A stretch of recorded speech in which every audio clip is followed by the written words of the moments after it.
বিপ্লব সংগ্রাম অভ্যুত্থানের রণক্ষেত্র, 24-এর রণক্ষেত্র, মজলুম জননেতা মাওলানা আব্দুল হামিদ খান ভাসানীর আবাসস্থল, বাংলাদেশের ঐতিহ্যবাহী জেলা, বীরদের জেলা, অভ্যুত্থানের নারী যোদ্ধাদের জেলা, আমাদের সংগ্রামের টাঙ্গাইল। দেশ গড়তে জুলাই পদযাত্রায় আমরা আজকে বাংলাদেশের এই ঐতিহাসিক জেলায় এসে উপস্থিত হয়েছি। বিগত বছরগুলোতে এই বাংলাদেশে শুধুমাত্র পছন্দের কিছু জেলা বাদ দিয়ে বাকি জেলাগুলোকে ইচ্ছাকৃতভাবে বঞ্চিত করা হয়েছে। এই ঐতিহ্যবাহী টাঙ্গাইল তাদের স্বকীয়তায় বাংলাদেশের জনগণের কাছে এবং বহির্বিশ্বে যতটা গুরুত্বপূর্ণ জায়গায় থাকতে পারত, কিছু ব্যক্তি স্বার্থের মানুষ তাদের ব্যক্তিগত এবং দলীয় স্বার্থকে প্রাধান্য দিয়ে এত বড় একটা ঐতিহ্যবাহী জেলার স্বার্থকে প্রতিনিয়ত বিসর্জন দিয়ে এসেছে। শুধু বাংলাদেশ নয়, দেশের বাইরেও এই টাঙ্গাইলের ঐতিহ্যবাহী তাঁত শিল্পের কথা কার না জানা, কিন্তু শুধুমাত্র প্রয়োজনীয় পৃষ্ঠপোষকতার অভাবে টাঙ্গাইলের এই তাঁত শিল্পকে ধীরে ধীরে ধ্বংসের দিকে নিয়ে যাওয়া হয়েছে। এই বাংলাদেশে প্রত্যেকটি জায়গায় শুধুমাত্র একজন নেতাকে কেন্দ্র করে, শুধুমাত্র শেখ মুজিবুর রহমানকে কেন্দ্র করে বাংলাদেশের ইতিহাসকে ঘূর্ণায়মান করা হয়েছে। অথচ যাদেরকে দেখে তারা রাজনীতিবিদ হওয়ার স্বপ্ন দেখত, সেই শেরে বাংলা, হোসেন শহীদ সোহরাওয়ার্দী, মাওলানা আব্দুল হামিদ খান ভাসানীর মতো ব্যক্তিদেরকে ইতিহাসের একটি কোণে নিয়ে যাওয়া হয়েছে। কিন্তু যতই অপচেষ্টা করা হোক না কেন, এই মাওলানার মতো ব্যক্তিদেরকে, আমাদের এই লাল মাওলানার মতো ব্যক্তিদেরকে ইতিহাসের কোণে নেওয়া সম্ভব নয়।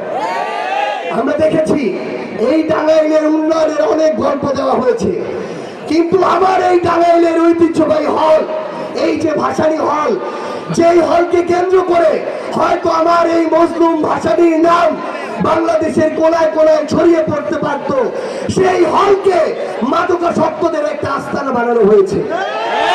এভাবে শুধুমাত্র একজন ব্যক্তির ব্যক্তি পূজা করে ইতিহাসের অন্যান্য সকল গুরুত্বপূর্ণ অংশকে বিলুপ্ত করার সকল অপচেষ্টা চালানো হয়েছে। এই টাঙ্গাইলের একপাশে যমুনা, আমরা দেখেছি বিগত বছরগুলোতে বাংলাদেশের নির্দিষ্ট কিছু জেলা এবং অঞ্চলে হাজার হাজার কোটি টাকার বরাদ্দ দিয়েছে, কিন্তু এই যমুনা পাড়ের টাঙ্গাইলের মানুষের জন্য হাজার কোটি টাকার কোনো বরাদ্দ আসেনি। বরং যেটুকু এসেছে সেটুকুর অর্ধেকের বেশিও তাদের নেতা কর্মীরা লুটপাট করে খেয়েছে। আমরা আগামীর বাংলাদেশে স্পষ্ট করে একটা জিনিস বলতে চাই, আমরা প্রশাসনকে, আইন শৃঙ্খলা রক্ষাকারী বাহিনীকে একটা জিনিস স্পষ্ট করে বলতে চাই, আমরা 24 পরবর্তী বাংলাদেশে এই বাংলাদেশের প্রশাসনকে, পুলিশকে, অন্যান্য বাহিনীকে বাংলাদেশের জন্য দেখতে চাই, বাংলাদেশের মানুষের জন্য দেখতে চাই। আমরা কোন দল, ব্যক্তি, গোষ্ঠীর জন্য আর প্রশাসনকে ব্যবহার হতে দেখতে চাই না। আমরা স্পষ্ট করে আরেকটা কথা বলি, আগামীর বাংলাদেশে আমরা মিডিয়াকেও কোন ব্যক্তি, গোষ্ঠী, দলের দালাল হিসাবে দেখতে চাই না। এই মিডিয়া যেন কোন ব্যক্তি বা দলের এজেন্ডা বাস্তবায়ন করার জন্য কাজে না লাগে। এই মিডিয়া যেন প্রপাগান্ডা বাস্তবায়ন সেলের অংশ হিসেবে কাজ না করে। 24-এর পূর্ববর্তী সময়ে কয়েকটি মিডিয়া অন্ধভাবে দলের দালালি করেছে। তাদের সংবাদ কর্মীরা আজকে তারা যে সেই চ্যানেলে কাজ করে সেটা বলতেও লজ্জা পায়। আমরা চাই না 24 পরবর্তী বাংলাদেশে কোন মিডিয়ার আর এই করুণ দশা হোক। আমার এই সংগ্রামী টাঙ্গাইলে আমরা আমাদের ভাই মারুফকে হারিয়েছি, কিন্তু এই টাঙ্গাইলে শহীদ মারুফ হত্যার যে বিচার, সেই বিচারের জন্য প্রশাসনের পক্ষ থেকে যে তৎপরতা, সেই তৎপরতা আমরা লক্ষ্য করিনি। আমরা দেখছি এই টাঙ্গাইলের প্রশাসন কিংবা কিছু ব্যক্তি, কিছু গোষ্ঠী, কিছু দলের নেতাকর্মী এখন সেই বিচারিক প্রক্রিয়াকে সামনের দিকে অগ্রসর না করে বরং এগুলোকে নিয়ে মামলা বাণিজ্য শুরু করেছে। আমরা চিনে রাখছি কারা এই মামলা বাণিজ্যগুলো করছে। ওই 5ই আগস্টের সময়, ওই অভ্যুত্থানকালীন সময়ে হয়তো খুনি হাসিনা ভয় পেয়ে খুব অল্প সময়ের মধ্যে পালিয়ে গিয়েছে। হয়তো তখন সিদ্ধান্তগুলো দ্রুত গতিতে নেওয়ার কারণে কিছু কিছু সিদ্ধান্তের সীমাবদ্ধতা ছিল, কিন্তু এখন আমরা প্রত্যেকটা স্টেপ পর্যবেক্ষণ করছি।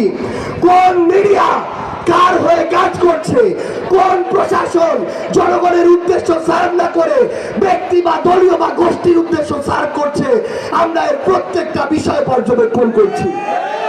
আমরা স্পষ্ট করে আপনাদেরকে বলতে চাই, এই টাঙ্গাইলে, এই বীরের টাঙ্গাইল, রণক্ষেত্রের যোদ্ধাদের টাঙ্গাইল, এখানে আমরা আর চাঁদাবাজি দেখতে চাই না। আমাদের কাছে চাঁদাবাজির একটাই পরিচয়, সেটা হচ্ছে সে চাঁদাবাজ। কোন ধরনের দলীয়, ব্যক্তিগত, অন্য কোন প্রভাবের প্রোটেকশন দিয়ে এই বাংলাদেশে আর চাঁদাবাজদের রক্ষা করা যাবে না। কেউ যদি চাঁদাবাজদের প্রোটেকশন দেওয়ার চেষ্টা করে তাহলে সেও চাঁদাবাজের, চাঁদার ভাগীদার হিসেবে বিবেচিত হবে। সংগ্রামের টাঙ্গাইল, বিপ্লবের টাঙ্গাইল, ঐতিহ্যবাহী টাঙ্গাইল, আপনাদেরকে অনুরোধ করব, আগামীর যে প্রত্যাশিত বাংলাদেশ, এই বাংলাদেশ যদি আমরা প্রত্যাশা করি, আমাদের নিজেদের দায়িত্বটুকু পালন করতে হবে। খারাপকে খারাপ বলার সাহস থাকতে হবে, ভালোকে ভালো বলার মতো গার্ডস থাকতে হবে। আমরা যদি এটা করতে পারি তাহলে আর কোন চোর, বাটপার, যারা সিন্ডিকেট চালায়, মাদকের ব্যবসা করে, দুর্নীতি করে, চাঁদাবাজি করে, তারা আর আপনাদের, আমাদের মাথার উপরে উঠে আসতে পারবে না। তাদেরকে মাথা থেকে মাটিতে ছুঁড়ে ফেলতে হবে। আপনাদের সাথে আমাদের আবারও দেখা হবে লড়াইয়ের রাজপথে অথবা বিজয়ে। ইনকিলাব জিন্দাবাদ, জাতীয় নাগরিক পার্টি এনসিপি জিন্দাবাদ, টাঙ্গাইল জিন্দাবাদ।